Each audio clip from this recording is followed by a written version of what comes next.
Hello everyone, welcome back to my channel. It's Confident Carla, and we're in the month of March and we're celebrating Women History Month. And of course, as women, we face a lot of challenges. But today we have another gorgeous queen. Her name is Sherry, and she's facing a challenge. She is going through a separation, and I just felt that I had to reach out to her, offer her some empathy, and just, vibe with my queen and just find out how is she circumventing, how is she facing these challenges, going through a separation and possible a divorce. So, welcome to my channel. How are you doing, my love? Good, thank you for having me. And there are kids involved in your life? Yes. Yes, and I think they're small. They're like under the age of... I have one that's 7 and the other one is 3. Okay. So like I said, she's going through a separation. Is it a trial separation, or do you know what? Tell us your story. It's your story to tell.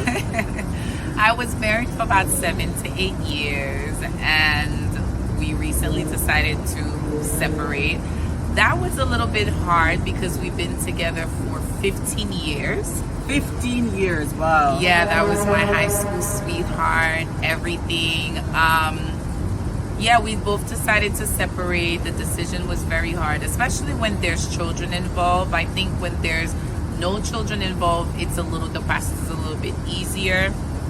But we're still trying to figure out co-parenting styles. Communication is very important. Respect is very important to maintain while you're going through the separation process. And go ahead. I'm sorry. And as a woman, we're very loyal to our emotions. So I find myself going through the motions. Sometimes I'm happy. Sometimes I'm sad. Sometimes I cry when I need to. Sometimes I go out. I try to have fun. But it's important to sit and go through these emotions and you have to get through them. That's the important thing. That's just beautiful. I like that you say your emotions are, sometimes you're sad, sometimes you're happy. And that's just keeping it real. I like that. So, what are some of the strengths? How do you gain strength going through this situation? Where you gain that strength from? Because I have been divorced too, like some of you know, and it was not easy. But I found my strength in, she's a friend actually. So, yes. I found my strength in her and family member. But for you, where do you get your strength? I'm gonna piggyback off what you said. First, prayer. Even if it's just waking up in the morning and just thanking God for allowing you to see another day, for a breath of life, for your children, for health. The simple prayers.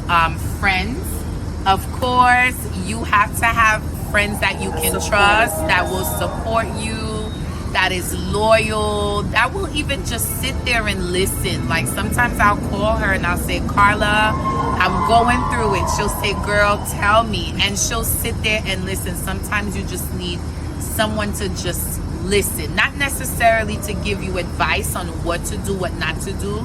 Because once your mind is made up, it's made up. But you need that friend support, family support, connection with God. Those are all my strengths. That's where I find my strengths. I'm grateful that I've been a friend to you and through this process. So I'm going forward. Do you see yourself like getting married again? Is it a possibility? How has it affected your self-esteem? Just put it out there. Ooh, that's a tough one. Let's start with the self-esteem. I struggled with my self-esteem for a little bit because when you've been married to someone for so long, it's important for both parties to not forget the little things that made you fall in love. And my partner, or soon-to-be ex-husband, he has forgotten a lot of the things that made us fall in love. So that kind of brought my self-esteem down a little bit. But being around friends, I started going to the gym, taking care of my health, prayer. I started to slowly build myself back up. So slowly my self-esteem is coming back. Good, great. Because yes, when that self-esteem is shattered, it takes so much out of us. So I'm grateful that you are getting on point. You're moving along with your life because you have two beautiful girls, Yes. and whatever you do will impact your girls. So Yes. thank you for sharing, and going forward, I wish you nothing but the best. Oh, Thank you. One last thing, for those who are going through a separation or divorce, what do you have to say to them to just keep their head up, Yes, any words of encouragement would be great. Any advice would be good. And keep me in your prayers, guys. Okay, so thank you for tuning in, and if you have not, please remember, subscribe, share, comment, and thank you. It's Confident Carla. Until my next video, thank you. Thank you.